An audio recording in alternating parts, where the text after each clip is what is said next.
everyone, welcome to Unchained, your no-hype resource for all things crypto. I'm your host, Laura Shin. If you find it impossible to keep up on all the news in crypto and want a short and quick look at what I think are the top stories every week, sign up for my weekly newsletter.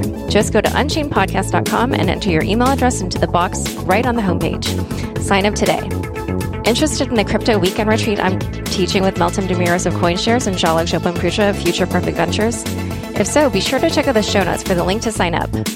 Also, Unchained is now on YouTube. You can find the most recent episodes there every week on the Unchained podcast channel. Within months, cryptocurrency anti-money laundering regulations go global. Are you ready?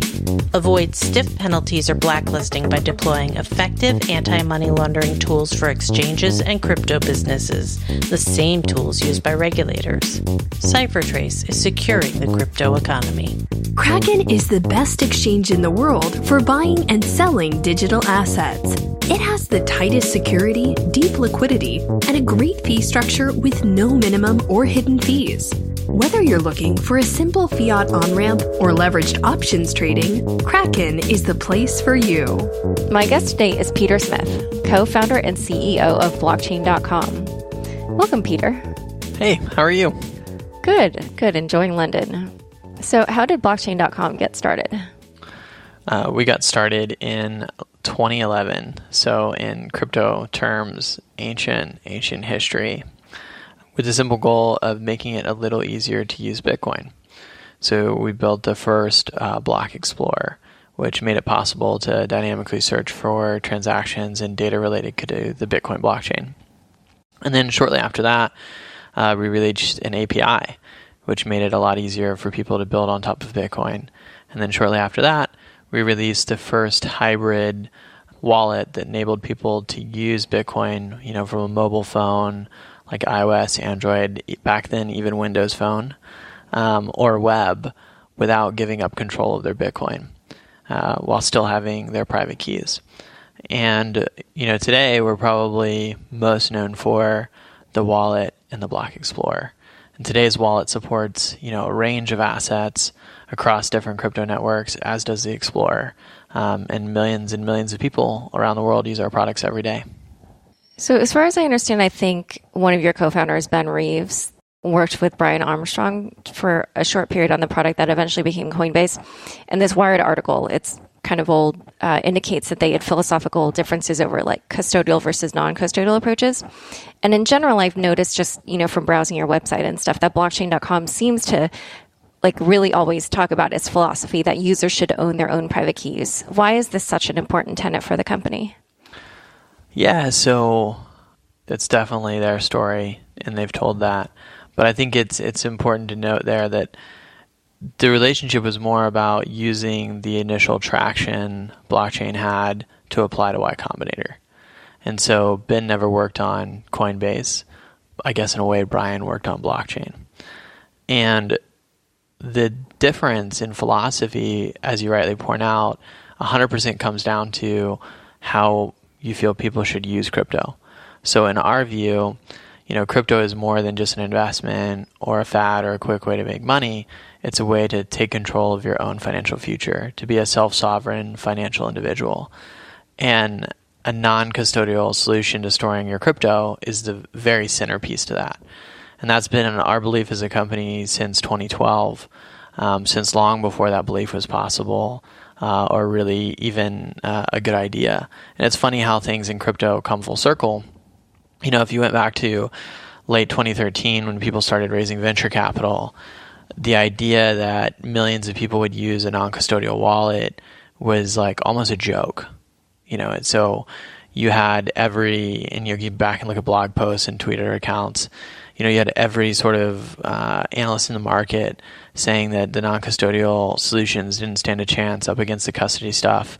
Coinbase was, of course, a big one in that category, but so was Circle and Zappo, which were experienced CEOs bringing products to market. And what was interesting about the time was it was really a philosophical debate, like, will most Bitcoins be stored in, e-wallet solutions where the company has control of the money, or will this non-custodial thing really happen? And at the time, the vast majority of Bitcoin transactions were generated actually by custody products, by products where the user didn't have control of their funds. Partly this is due to how many Bitcoin transactions were being generated by Mt. Gox, right? And partly this had to do with, the fact that 5-6 years ago, using a non-custodial solution was a much bigger sacrifice from a usability standpoint than it is today. And one of the things that happened over the course of the last few years that I think very few people would have predicted is that it's actually shifted dramatically to non-custodial. So fewer Bitcoins are held in custody products today as a percentage than at any point in crypto history. And more transactions in both Bitcoin and Ethereum are generated by non-custodial products than by custodial products, which is a fascinating way that the market has turned out. And the extent to which this is true is, really deep, even down to a market structure and strategy perspective, where you have folks that have long been associated with custody products, with full custody products, who are now building non-custodial products. And the reason has to do with the future of crypto in our view, which is that, outside of, a simple speculation product, almost everything interesting that you can build with crypto and crypto assets and the crypto financial system relies on your customer having a private key that they control. So when people talk about DeFi or distributed identities or, on-chain lending or all this stuff that, the magical financial future that we're all trying to build, none of it works unless you have users that have their own private key. Wow, you just said so many interesting things I want to follow up on, but one was the stats that you mentioned about how there's more Bitcoins now, or I don't remember how you phrased it, but there's more Bitcoins now, I think, that are non-custodial than ever in Bitcoin's history. How do you know that? So we have a large team of data scientists and probably the deepest proprietary data set about the Bitcoin network in the industry. And so we're able to look at where the Bitcoins in circulation or Bitcoins in storage are on an hourly mark-to-market basis. So we can tell you what venues have more reserves, what venues have less on an hour-by-hour mark. And we can tell, for example, that exchanges have less Bitcoins in custody today than they did X, time interval ago, et cetera. And when did you see that trend starting? And do you think there were any particular drivers of it? Yeah, the high point for custody products was in late 2014, early 2015, I believe. When I'd have to look to be exactly sure, but that was the high point for custody products as a class. Oh, that's interesting. Sort of like almost a year after Gox, and then ever since then it's been going down. Correct. Yeah, because you remember there was the big Mt. Gox hack, right? Mm-hmm. But then shortly thereafter there was also the Bitfinex hack, and Bitfinex had a huge amount of funds under custody when that happened, and there was a major capital flight, and the behavior changed from I'm going to open up an account on an exchange and buy Bitcoin and let it sit there, to I'm going to pull that back. And we were one of the largest beneficiaries of that. We had a major inflow into our platform in that time period. People also generally, the idea that you're going to buy your crypto and then pull it off is kind of like a generally accepted principle now, rather than, if you go back to 2014, 2013 and you're like, oh, what do you do with your crypto once you buy it? People are like, just let it sit there. Right, put it on a hard drive that you later accidentally throw out. And the average behavior was wire money to Mt. Gox or Bitfinex or Bitstamp, but mostly Mt. Gox and Bitfinex. Buy the crypto, let it sit. Oh, I see. You mean let it sit on the exchange, yeah. So, and now that's sort of acknowledged as probably a bad idea, right? So, even Coinbase, which is huge in the market of custody products today, hasn't really seen the amount of Bitcoin they have under management meaningfully go up, despite the fact that they're serving far more customers. Yeah, well, I'm sure both ahead of the Bitcoin Cash hard fork, we know that, the reserves got depleted by about half, so that was a big... massive depletion there. Yeah, did you guys benefit from that? Massively. Yeah. Because one of the other things about every user having their own private key is that it means every user can split their funds. Right, and so it's much easier for us to split users' funds and get them access to things on another chain than it is for a custody product. Right. Wow. Yeah, this is already getting super interesting. And I haven't even gotten to ask you a very important question, which is, so you were not present like in the very beginning of blockchain. So how did you get involved in this company, and what did you guys do, and what did you do before? I guess one of the things that's interesting about startups is that there's always like some pressure after the startup goes somewhere to invent a really clean Genesis story.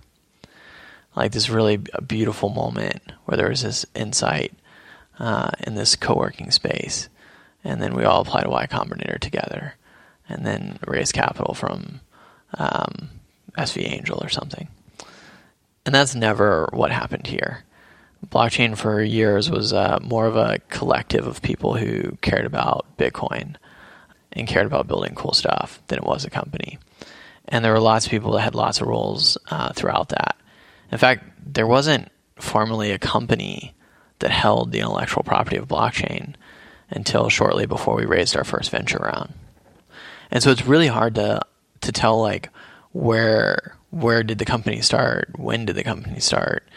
The thing that we know and is important to the people internally that were there is that at some point when we decided that we were going to go from being a collective to being a company, we sat down and identified who were the co-founders of the company, how we were going to be related to each other in the future, and who was going to drive the company forward. And that was a very deliberate decision that we took. One, because it was clear that the company needed to scale pretty quickly at that time and needed outside capital to do so. The second being that some folks inside the company, inside that group of 4 people, were much more excited about being sort of at the front of that drive, which has been tough. Like being a founder of a cryptocurrency company is a stressful and personally high-risk endeavor, not just from a like normal startup stress perspective, but also from a personal security and safety perspective. And it was becoming clear that that was a sacrifice people were going to have to make. So, and this is sort of like a question of fascination for journalists. Like where did blockchain come from? Because everyone's heard the charming stories of York and like the apartment in the north that we all worked in. And the reality is like, even most of us that were there don't really know.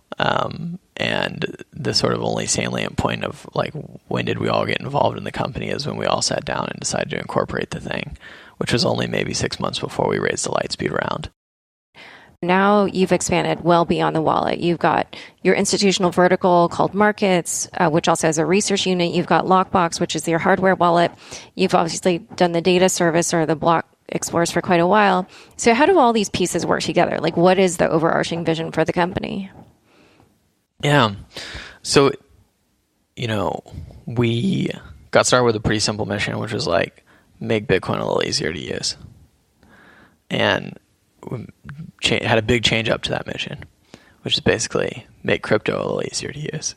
So just broaden the number of assets when more interesting cryptos came around the block, which was a controversial decision at the time. But not every crypto company from the era we're from has decided to do that. And just so I know, when did you decide to add more? About 2.5 years ago now. Okay. And the challenge is that when we first started, every crypto user had basically the same needs. And, keeping in mind that it's our core belief that you're not really using crypto unless you have your own private key. Mm-hmm. So like everybody had the same set of needs. We're like, how can we make it possible for Laura to use crypto and have her own private key? But Laura and Mickey Malka both had basically the same requirement set back then. And I don't know a lot about your personal financial situation, but let's assume it's not like Mickey Malka's. Let's assume it's not like Mickey Malka's, right? He's a VC at Ribbit Capital, by the way, for people who don't know. And it was one of our very early users, and once terrified us with the balance of his account. And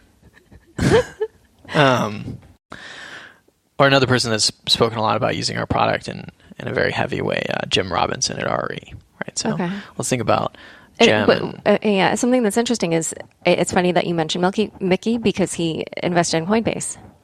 Yeah, for sure. But anyway, so keep going. And then kept using our products. We never met with Ribbit because of the conflict with Zappo. Oh, I see. Yeah, that's all not very interesting. But in any case, the needs diverged a lot. So like your needs and Jim Robinson's needs are very divergent. We can't serve you both with the same product. Mm-hmm. The needs of some of our institutional partners that we work with to provide liquidity on specific assets and to provide liquidity inside our wallet are very different from, my needs or your needs or the next person's needs. Mm-hmm. And so we've, have had to deepen our product offering to basically serve specific client needs. You have to remember we have a lot of clients who date back to 2012, 2011, and they now have huge amounts of notional value in crypto, right? Right. And our, consumer brokerage trading product swap doesn't work for them. Like we do $10,000, $20,000 trades in there. We don't do $40 million trades. And we have 2012 customers that do $40 million trades with us. So you need the markets team, right? Because you're not doing a $40 million trade inside the wallet. Right. We'd love to figure out how to do it. Compliance would kill us. You have folks who are about 20-30% of our customers are active traders. Mm-hmm. And they mostly use other exchange products and then sweep their funds back to blockchain. We can see them doing that constantly. So like, how do we better serve their needs? How do we make it easier to enable that use case? Even down to like the institutions that we work with that do a lot of liquidity, so quantitative trading funds, they have a need to borrow crypto, both to hedge positions as well as to provide inventory at venues that they trade on. And so we now run a pretty deep lending operation. We'll loan mid 9 digits of crypto this quarter, which I guess probably makes us like a top 5 lender in the crypto market. Wow. Okay. And so generally speaking, like we're a very product development focused company. When there's a customer need, we're going to do our best to provide that to our customers. And as it broadens the number of, I think nation states will be in crypto at some point. What kind of products are we going to have to build nation states? I don't know, but I'm pretty excited to find out. Yeah, I want to circle back to that.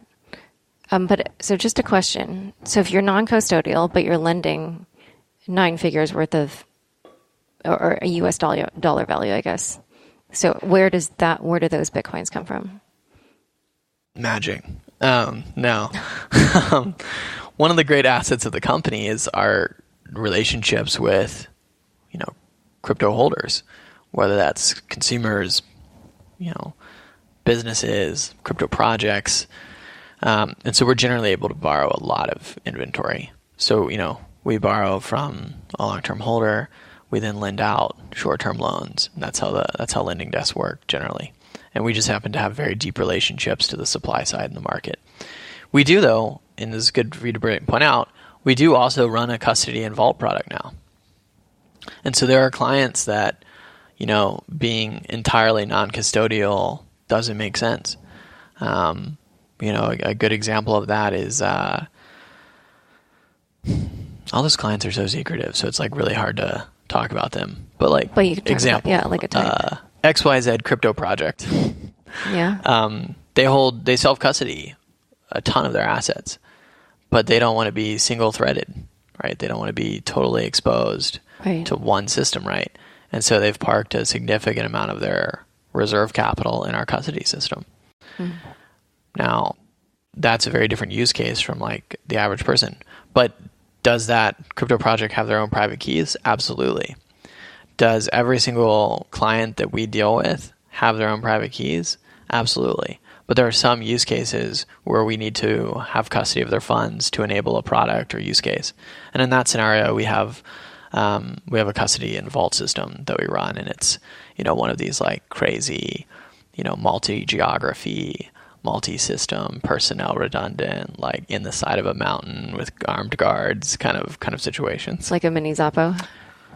It's Or heavier maybe not duty. many. It's heavier duty than Zoppo. And the reason is that Zoppo's system is, half a decade old at this point. Ours is not that old. It's only maybe a year old. Oh, wow. Okay. Yeah.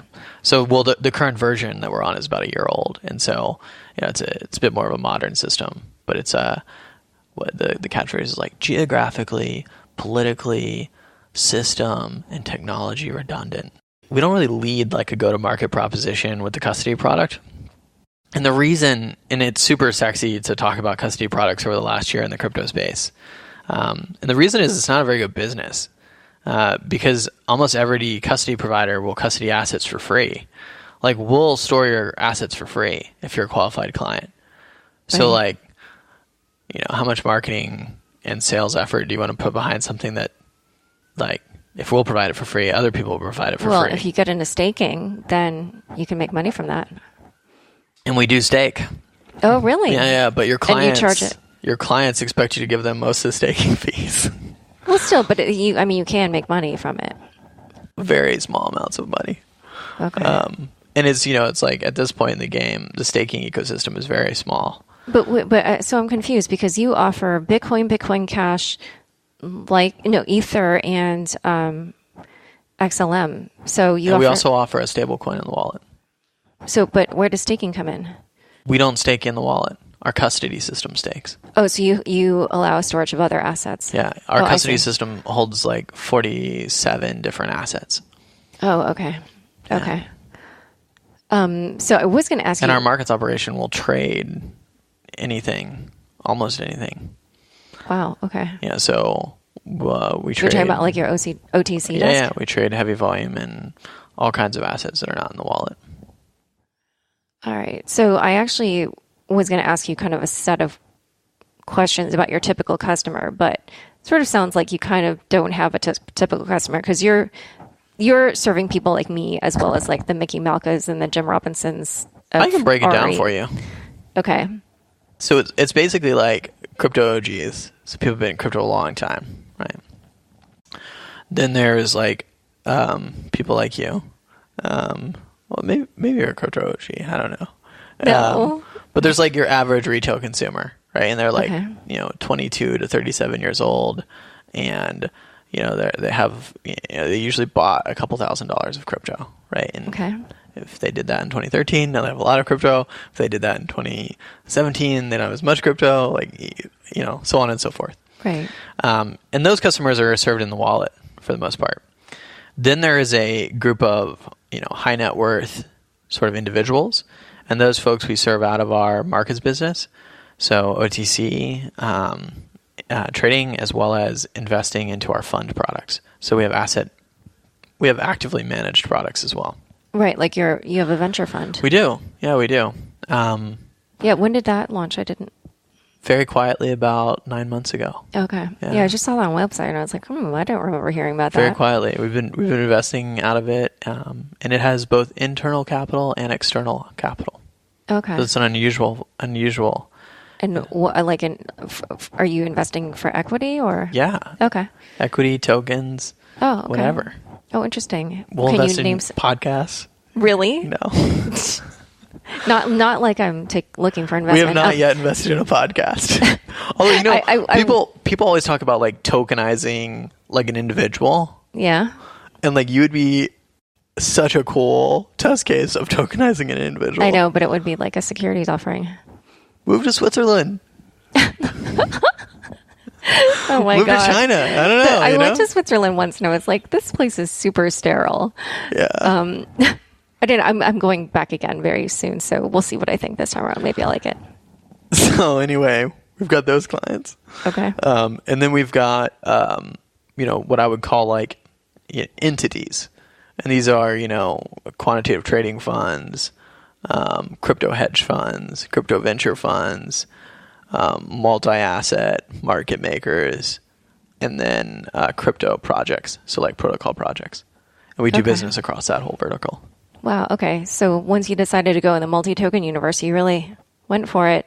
All right. So we're going to talk a little bit more about blockchain's main business lines in a moment. But first, a quick word from our fabulous sponsors. Today's episode is brought to you by Kraken. Kraken is the best exchange in the world for buying and selling digital assets. With all the recent exchange hacks and other troubles, you want to trade on an exchange you can trust.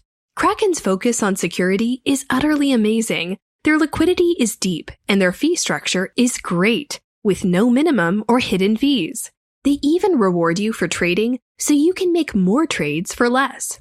If you're a beginner, you will find an easy on-ramp from 5 fiat currencies. And if you're an advanced trader, you'll love their 5x margin and futures trading. To learn more, please go to Kraken.com. That's Kraken.com. Face it, regulations can stall or kill a fast-moving crypto business. New FAFT and EU cryptocurrency AML laws are coming soon. You could be hit with stiff fines or blacklisted, no matter where your servers are in the world. Prepare now. Deploy the same powerful CipherTrace tools used by regulators. Protect your assets, streamline your compliance programs, and keep your exchange or crypto business out of the regulators' crosshairs. Learn how effective anti-money laundering tools help keep your crypto business safe and trusted. Learn more at CipherTrace.com/unchained. CipherTrace is securing the crypto economy. Back to my conversation with Peter Smith of Blockchain. So something else I was wondering about, like more in the wallet area, is have you noticed behaviors amongst that set changing over time? Like, how do they transact, what for? And also, like, since I don't think you collect a ton of information on your user, like, how would you figure that stuff out? So there were a few questions in there. Yes. We're playing this game where because you're speaking you like super me, long, 5 so questions, and I give you know like 6 because I answers. have way more questions than I can ask in an hour, and you are taking way longer to answer every single question. So I'm trying to pack them in. So, consumer behavior. So basically, we have different buckets of consumers, and it's easy to cut them in 2 ways. One is developed world versus non-developed world. The other is crisis economies versus non-crisis economies. And then the last way to cut it is active traders versus non-active traders. Okay. And all of those cuts will give you very different sort of outcomes about user behavior. And they're mostly like stuff very logical for you to guess. People in crisis countries, they keep doing what they're doing regardless of what the price of Bitcoin is doing. Because whatever the price of Bitcoin is doing is not worse than what's going on in their country. Right? Oh, so like Venezuela is unimpacted by our Venezuelan metrics are not driven by the price of Bitcoin. Right. They're driven by the disaster in Venezuela. Right. Same is true for Ukraine. Right. Et cetera. Then active traders have a very specific, they log in all the time. It's very correlated to price. They're going to log in and make trades or log in and move money to venues. That's what they do. And so you literally watch coins from those wallets go to exchanges and then come back or something, or? In the aggregate. So all of our customer level analysis is done aggregated and anonymized. So I don't know what you did with your wallet, but I know what everyone did with their wallets yesterday. Okay. Then the last segment is sort of America and Europe versus everywhere else. American customer base is the hardest customer base to keep interested. Oh, really? But the fastest velocity customer base when the market starts moving. Oh, America is like the supreme speculators in the crypto market. And so, we joke that the American user base is like a blessing and a curse because when the market's ripping, you'll do a lot of revenue off of it. But it's impossible to get them interested when the market's quiet. On top of that, they're the noisiest customers. So they file the most support tickets. Oh. Yeah. And they're the noisiest on social media and all the way down the line. The other thing that's really interesting fact about blockchain is that we do provide a fair number of regulated services, regulated products. And for all of those products, we have to comply with relevant FCA, U.S. Treasury, BSA, all the acronyms, compliance laws. Right. And so one of the things that is not widely known about blockchain is that we have probably, put more people through compliance processes in the last year than maybe any other fintech company out there. So currently today we do about, anywhere from 20 to 30,000 identity verifications a day, which, because of the way you have to buy capacity at the vendors, you kind of know who's buying capacity where, and really puts us in a league of our own on how many IDVs we're buying on a daily basis right now. Some of that might be because you only started doing that recently as well, right? We've been doing it for 2.5 years. Okay. So, okay. But still, I mean, like Coinbase was doing it long before, so spread out. Because I think maybe you guys have like roughly the same. I don't know. It's hard to know exactly, but actually, just to go back, I want to know, what is the theory around like why Americans are so difficult to interest in a down market and like the quickest to jump when it's an up market? They're just there to speculate. Oh, okay. Yeah, but also I think probably, I mean, maybe this is like an obvious thing to say, but just because they have like a well-functioning financial system, so they sort of don't need Bitcoin for any other reason, right? Yeah, if you're born in America, you won the lottery. Like, yeah. I mean, even the EU is okay, but not nearly as good as America. Like, you know, you have the dollar. You have access to the dollar. You choose to live in the UK. I still have access to the dollar, Laura. That's true. That's true. All right, we're going to stop about you because this is about blockchain. So something that I'm so curious about is, why did it take until January 2018 to enable buying and selling on blockchain? So if you remember earlier in our conversation, we were talking about our mission being to make it easy for people to hold their own funds. And it took us a long time to get the product at a parity of convenience with centralized wallets. And so, you know, we had to rewrite entire encryption libraries. We had to improve buffering. We had to like create, I mean, this is a huge computer science investment to get to the point where, like, you know, if you pull out your iPhone, your Android, and your web, you know, your laptop, you can log into your wallet on all three simultaneously and stay in sync. Like, that is something that seems like a small thing, but is actually incredibly difficult to pull off. And as it turns out, it's much easier to build a centralized solution to the problem of holding customer funds. And we know that because we have a centralized solution nowadays.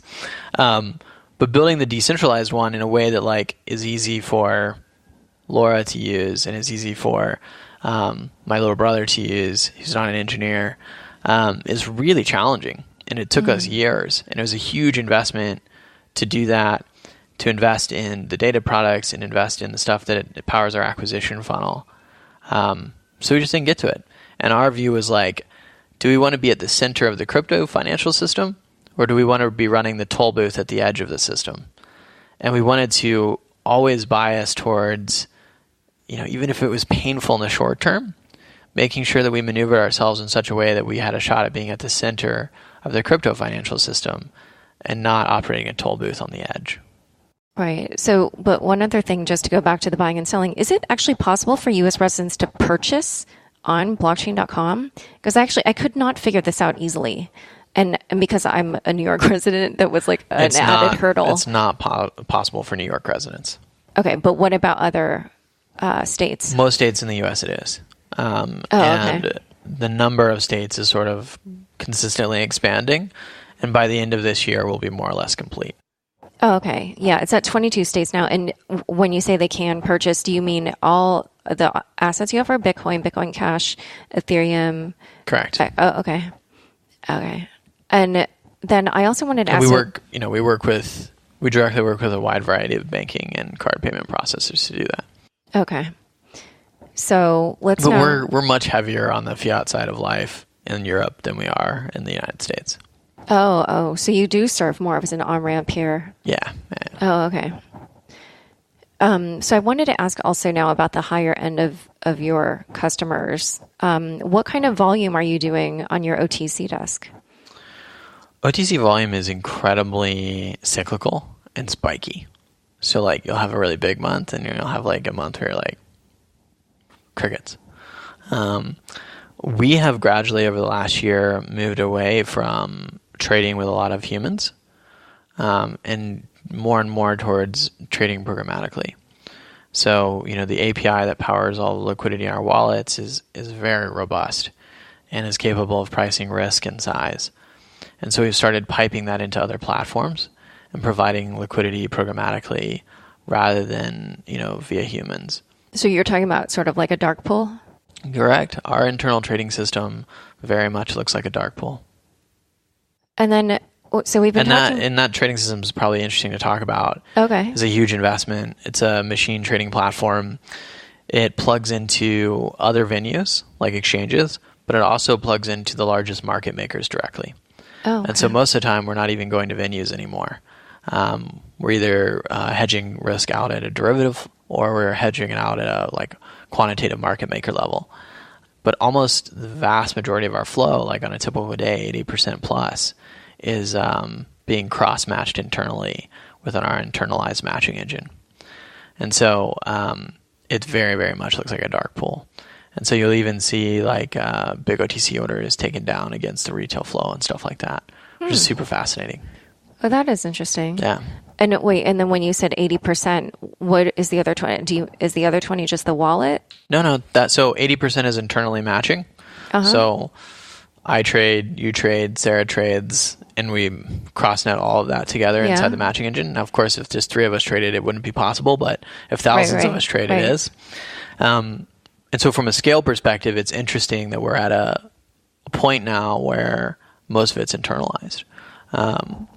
The other 20% is when like the book gets out of balance, right? And like suddenly we're like, people are selling a lot of Bitcoins and no one's buying them. So we got to take that risk off. We got to go sell some Bitcoins to somebody. And that's when it will ping one of those market makers or, look at pricing on another venue. But basically it combines the aggregated prices and order books from all of the places plugged into the smart trading platform, which is right now, I think it's 17 venues, and looks for the best price and then sprays it around. Okay. And you did that dark pool basically because it's more efficient? Yep. It's much more efficient.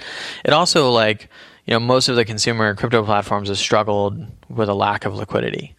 And I think when you start offering liquidity, you have to be bulletproof. Like you have to always be able to offer a customer a trade and at a great price.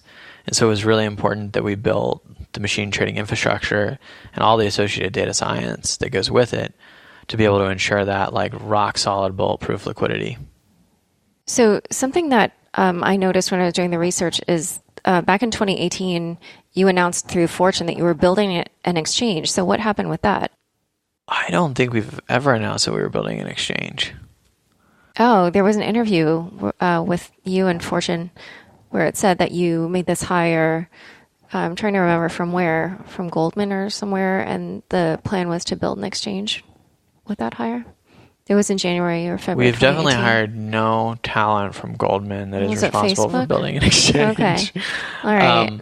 Our head of markets, Charlie Magera, is a former Goldman partner and ran their global metals trading business. But he very much is in that markets team that runs the dark pool and all that stuff. Okay. It's too bad that I don't have internet here because I have the link, but I'll link to it in the show notes. It's often so, but I can talk about it. Okay. It's often been guessed that we would build an exchange. Yeah. And so there's been articles, and I'm not sure about this one, that have speculated that we'll build one. We have a lot of clients who are active traders. Mm-hmm. We have a lot of liquidity, and we run an internal order book. And so that those facts are widely known, and people would guess, like, why don't you build your own exchange? Mm-hmm. The reality is that I didn't really want to build an exchange. And my hope remains, that there will be a really solid exchange developed that will serve as the spot price leader for crypto. And you don't think there's a contender yet? Look, I think, if you asked me like what I thought would happen 5 years ago that I was right about and what I was wrong about, this would be the biggest shock in the market to me, which is that no one's really built that product in the sense that, we're very active on all these venues. I've been trading for a long time. I've been trading crypto for a long time. Mm-hmm. The venues really haven't evolved much since like 4 or 5 years ago. Mm. And, for a long time, Bitfinex was the leader in spot price discovery, right? They've lost banking. Their banking's really, for a client like us, their banking doesn't work anymore. Right. But their matching engine always worked, right? Mm. Their matching engine was reliable. It always worked. But even Bitfinex hasn't really evolved into like a institutional sub 100 microsecond exchange. You look at the other products out there, their order books are very liquid and toxic, and or their matching engines just don't work when there's a lot of volatility. What does it mean for a matching engine to be toxic? So a market's toxic when the liquidity is like very thin at the top of the book, mm-hmm. and the spread between is wide. But toxicity is like a mathematical concept inside an order book, and it's super interesting to research. But the bigger problem is like the matching engines just don't work when there's a ton of velocity. This is partly because it's tech companies building matching engines rather than people who have built matching engines building matching engines. What about Binance? Binance's matching engine is totally distributed inside of Amazon Web Services. So it's not like a colo. It's like a 200-300 microsecond at best matching engine, which in any normal market would be like 1990 speed. I see. It's not geared towards being a spot price discovery leader. It's geared towards sort of being like a Amazon of crypto apps, or Walmart. Like we have everything. It's about breadth, not speed. And they don't have banking, so you can't trade. When I say spot market, it's probably important for me to clarify that I mean like a place I can trade dollars and euros and pounds for digital assets, right? Which I can't do at Binance, right? Although I think they're starting to turn on some of the fiat exchanges. Those so far have always been outside of the core Binance order book. They're sort of like little franchises and very liquid. Oh, that's right. Yeah, that's like right. you can destroy the whole Malta order book with one Bitcoin. Yeah. So I did know it's not that. really the solution. Yeah. Well, so it looks like there's this opportunity for you that's like just ripe. Yeah. And then we'd be running an exchange. Look, I wouldn't rule it out in the future. But I think that historically we've been a neutral participant in the sort of exchange ecosystem. But one of the things that I think is challenging is that it does hold the whole space back. Like, this week, which I know I've been told not to say this week, but recently there was a crash at Let's Bitstamp. just tell the listeners all about how we do things here at Unchained. But anyway, no, keep going. There was a crash at Bitstamp, right? Someone put a really big order, which should have been stopped by a caller. Oh, I saw Dovey Wan tweeting about this. And so a caller is like a risk limit, which is basically designed to like not rip your whole order book up, right? Bitstamp doesn't have callers because the matching engine they used is the one they built 6 years ago. And so there's no caller, and then it's slow. So it took minutes to grind through this order, which meant that the entire reference rate on all the derivative exchanges was impacted. Right, like BitMEX, Deribit, etc. And the whole, like the global crypto order book ripped off of one order for several thousand Bitcoins, which like at a properly functioning venue with a fast matching engine, that order should have been ground through in seconds. And when that order was ground through in seconds, it never hits the reference rate. Right. And so when you have these kind of problems, like, it increases volatility, it destroys trust. And it seems like a problem that just is going nowhere, which is frankly shocking to me after half a decade. Yeah, I saw her tweeting about that and how essentially they profited from that with some kind of trade on BitMEX because they knew that was what was going to happen. So Dovey, by the way, is like, I don't know her at all, but she is one of the most fascinating people to follow on Twitter and a super insightful analysis. I know I saw her hilariously tweet, I forget what it was, some news about Bitfinex or something. And then like, Mike Dudas of the block was like, damn it, like we were going to do the story, but then like she, whatever. You've adopted SegWit, the upgrade for Bitcoin, which enables more transactions with each block on some of your products, but not on others, including your main product, the blockchain wallet. Why not? Yeah, so I think one important thing is to step back and understand the broader context of SegWit. SegWit is a change to the way signatures are handled in Bitcoin that improves efficiency. And generally speaking, when the Bitcoin community decided to focus on technology that would increase the efficiency of transactions rather than the throughput of transactions, it moved a lot of work from the protocol to clients, to people using, sort of to the end users of the protocol and software providers.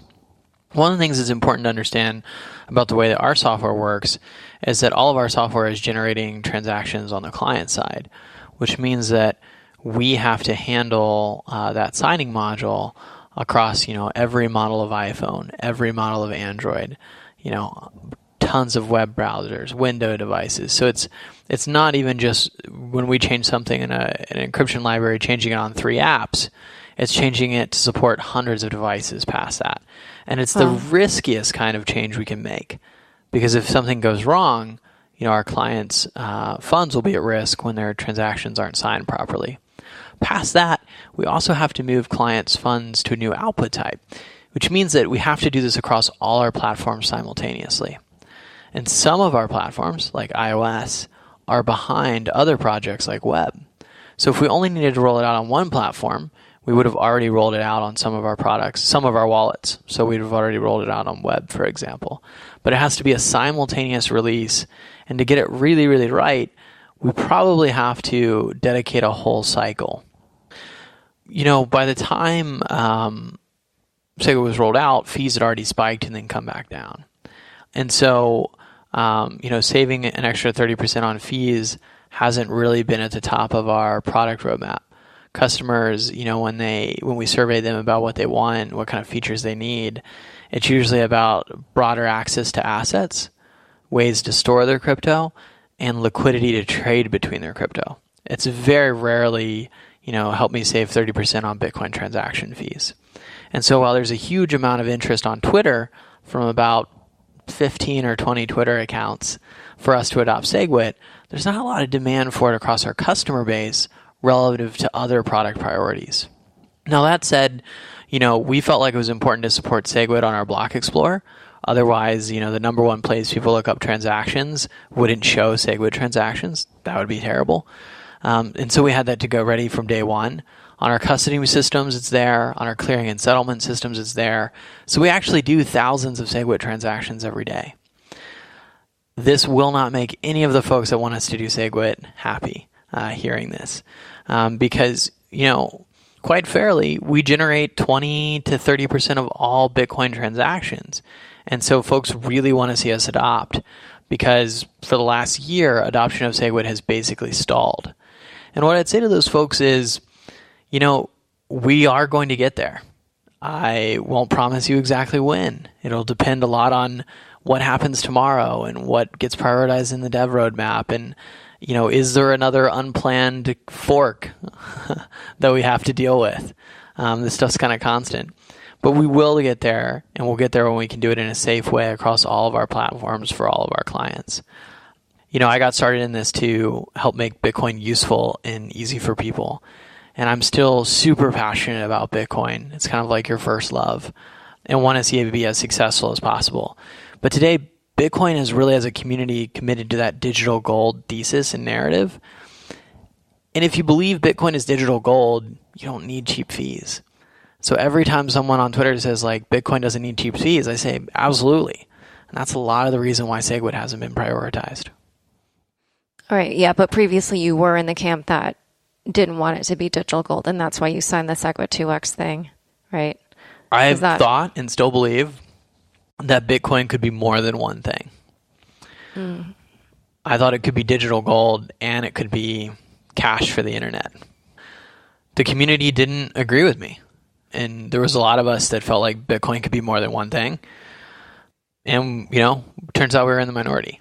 And maybe Bitcoin will be more than one thing in the future. Today it's digital gold.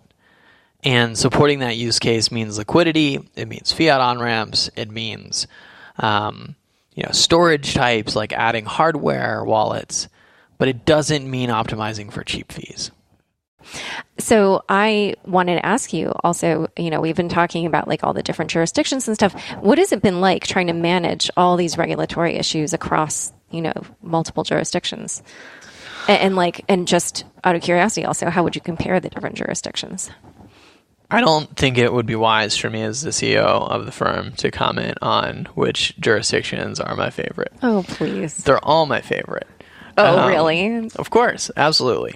And jokes aside, though, it's been tough. It's been really tough. One of the first meetings I did, external meetings on behalf of the company, was I went in and met with the head of FinCEN at the time, 7 years ago, and was like, here's what we're doing. What are the rules? She was like, this is a strange meeting. Because I had no lawyers with me, no legal advice. Just came in and was like, tell me what the rules are. And so I think, most of the time regulators are pretty reasonable. They're usually reasonable people that want to achieve a certain outcome. I think understanding that's important. I think also understanding, like, what are your bright lines? Like, what are things that you're not willing to do? Like, in our case, we're not willing to give up on the dream of everyone having their own private key, right? So that model doesn't work with existing regulation. Like, the idea of, like, everyone being their own bank isn't something that regulation thought about 15 years ago when it was written, or 30 years ago, whatever. And so we've had to engage in a global campaign to advocate on behalf of the non-custodial model. And as the largest company running non-custodial front and center, the burden of doing that work has largely fallen on us. And so we've engaged in public advocacy work on behalf of that idea, in countries all over the world, often very expensive campaigns. And we've been fortunate to be able to reach a place with a regulator in most jurisdictions where they agree with us. And that's been tough, and it's been a huge drain of time and resources. But, because that's something that we believe in so deeply, it's worth it. Vitalik actually recently wrote this blog post where he was saying that some of these regulations coming out around data privacy and then the recent FinCEN guidance on crypto, that all those things are positive for peer-to-peer transactions. And you may not know the FinCEN thing either, but that was the one. I'm very familiar with the FinCEN thing. Yeah, because it basically was a boon, I would think, for your kind of company. We spent many years working with FinCEN and Treasury. Oh, okay. Yeah. Yeah. So, in general... so I think it's, and if you believe that the future, as Vitalik does, that the future of crypto is in people having their own keys and is in software powering this whole financial system, that guidance from FinCEN was incredibly positive. Yeah, for you in particular, for blockchain in particular. But then more broadly for peer-to-peer transacting. Yeah, I think, you're right. It was most likely incredibly positive for blockchain. I think when we think about the mission of blockchain, which is what is important to at least me, and the reason that I'm still here every day for God knows how long, it was so broadly positive for the whole class of products that I was really happy to see it. At the same time, though, this is a thing that requires constant vigilance and constant effort, because it's not a concept crypto people understand it.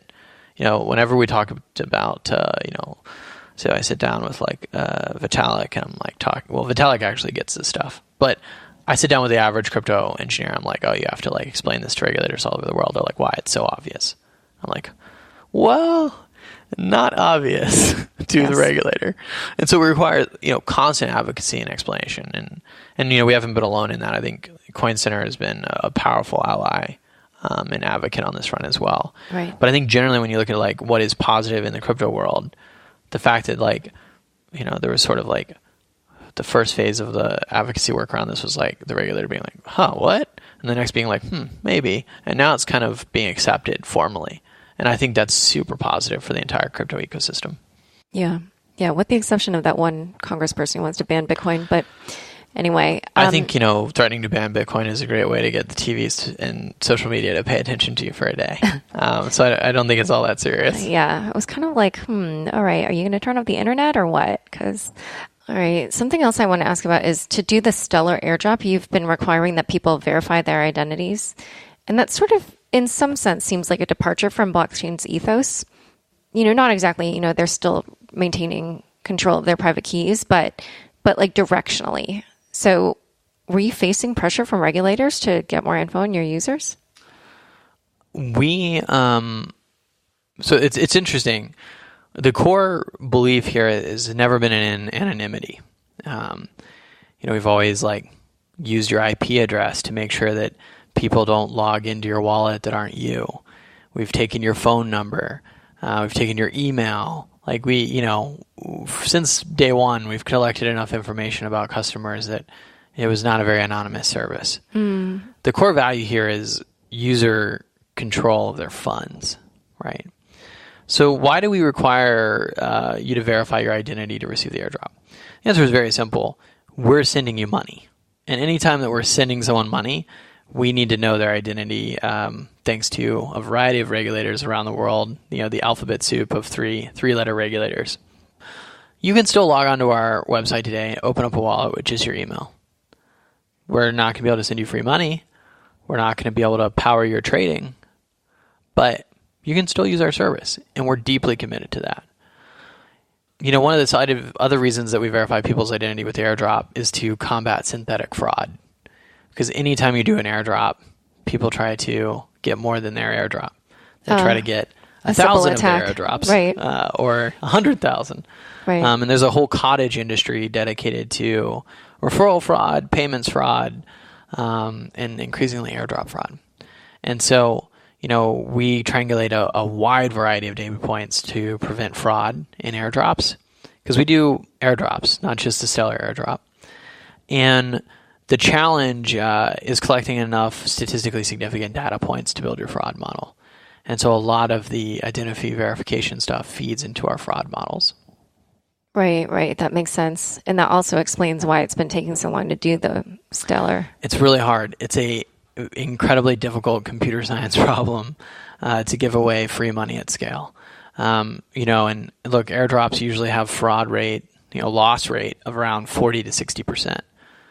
So, meaning that you're sending money to these accounts that are that for airdrops normally, yeah. So if you look at airdrops historically, 40 to 60% of the airdrop is lost to fraudsters. We, internally had a target of under 10%. When we told people that, they were like, "You're insane." And when the airdrop first started, we were definitely not under 10%. Today, we're in the single-digit percentage. Oh, wow. But it's been a huge, multi-million-dollar investment into the fraud and data science side to make that possible. Okay. Yeah. Because I did see some users complaining about why it was taking so long and stuff, but I figured there's a huge wait list right now. We have, on the airdrop, there's probably 50, 60,000 people in the backlog. But generally, to onboard at blockchain right now, there's probably a wait list that's, I think, 450,000 people deep. Wait, for the wallet? Yeah. Oh, and why is that? Because we will let you sign up. It's very low friction. You can do it in 30 seconds. But if you want to go through more onboarding to be able to trade, to have access to fiat, maybe access to airdrops, there's a further verification process you need to go through. And depending on your jurisdiction, it can be identity verification. It can be, all kinds of stuff. It really depends on your jurisdiction. But we can only process so many applications a day. And today we process, 30, 40,000 a day. But even with that level, which is a lot, we still have a backlog of about 450,000 people waiting to be processed. So it takes, a couple weeks or something to get onboarded? Really varies by country. Oh, okay. So I actually want to circle back to something that you mentioned at the beginning, which is world governments participating in digital currency in some fashion, whether it might be releasing their own central bank digital currency. In August 2017, you said at the time that we were 2 years out from a top 30 government in the world releasing a central bank digital currency. That's just in a couple months. So where do you stand on that prediction now? And maybe if you wanted, I don't know what you were going to say earlier when you brought that up, if you wanted to add on that.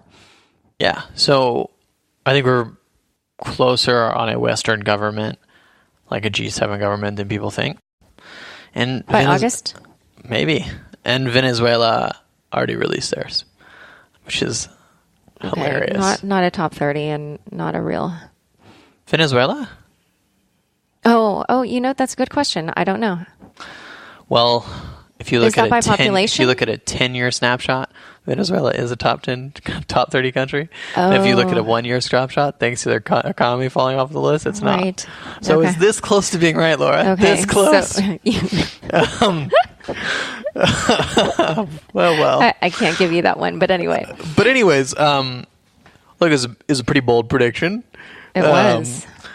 I almost got there, didn't quite. And I think that, the other countries that are close to it that have made a lot of progress in the background are Russia, which their project is very advanced. The Canadians got quite close and then didn't do it. And I was counting on the Canadians or the Danish people. And the Canadians didn't quite get there. But we'll see. I'm very happy to be right about the 2 years. If something happens in the next year or two. Okay. All right. Well, we'll see. The Canadians definitely have been front and center with Look, Ethereum. I think the other thing the government's going to do is start holding crypto as part of their foreign reserves. Oh, really? Want to put a deadline on that prediction? We can always reference it later, my podcast. Sure, but governments already hold crypto. Which ones and which cryptos? Slovakia holds a lot of Bitcoin that they confiscated. For what purpose? Oh. But they made the rare choice not to sell it. Huh. Right? And that's public. There's other governments that haven't publicly disclosed that are holding Bitcoin that they confiscated. Huh. I'm not yet aware of a government that's bought a large position of Bitcoin or Ethereum or anything else. But there are certainly governments that are holding large positions. And there are sovereign wealth funds that are holding positions. Oh, right. So if you count the sovereign wealth fund as the government, then it's already happened. Okay. So I'm happy to make that projection. Okay. Yeah, I think that was already public. You've also said that blockchain plans to go public in the next few years. Why? And do you see any challenge in doing that? Because as we know, the crypto markets are very volatile and sometimes there are these long winters, but when you're public, shareholders are looking at quarterly earnings. Yeah. So the first thing is when we go public, we'll be able to look at a broad array of ways to go public, which will be super interesting. Will non-crypto companies be going public by issuing tokens at that point, like major ones? That'll be interesting. Will we go public on NYSE? Who knows? Okay. I think you've identified the problem for every major venture-backed crypto company, though, which is volatility. Yes. And we've been very, very principled about how we have thought about revenue and trying to only generate revenue when we thought we could do it in a sustainable, predictable way.